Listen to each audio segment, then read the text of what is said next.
আসসালামু আলাইকুম সম্মানিত ভিউয়ার্স, এটা হচ্ছে বাইকনো জাতের আঙ্গুর। এটা লাল আঙ্গুর হয়ে থাকে, এখনো সবুজ আছে কিছু, আস্তে আস্তে পাকা শুরু করতেছে। এই যে এই থোকাটাতে দেখুন উপরের অংশ থেকে পাকা শুরু করতেছে। এই থোকাটাতেও উপরের অংশ কিছু পেকে গেছে।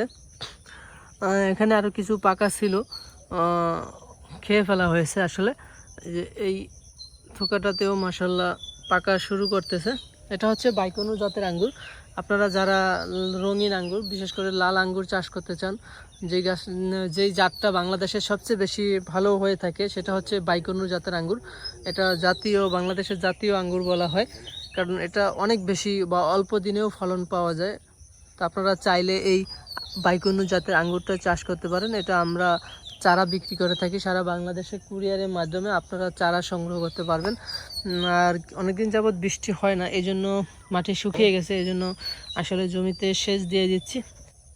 আমাদের এগুলা মূলত টেরেতে রোপণ করা, কারণ এখানে একটু নিচু জমি, বর্ষার সময় একটু পানি আসে, এই জন্য আসলে একটু উঁচু করে টেরেতে রোপণ করেছি। যেগুলোও কালার চলে আসতেছে।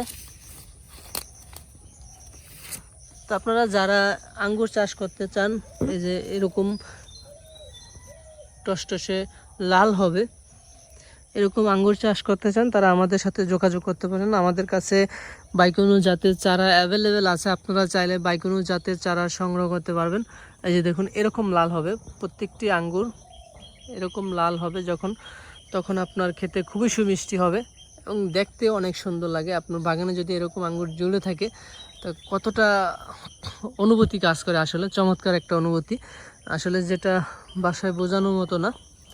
আপনারা যারা এই বাইকনো জাতের আঙ্গুরটা চাষ করতে চান আমাদের সাথে যোগাযোগ করবেন। আমাদের চারা রেডি আছে, আপনারা চাইলে আমাদের কাছ থেকে বাইকনো জাতের চারা সংগ্রহ করতে পারবেন। যে কোনো জায়গা থেকে কুরিয়ারের মাধ্যমে আমাদের কাছ থেকে এই চারা সংগ্রহ করতে পারবেন। আপনারা সকলে ভালো থাকবেন, সুস্থ থাকবেন। আল্লাহ হাফেজ।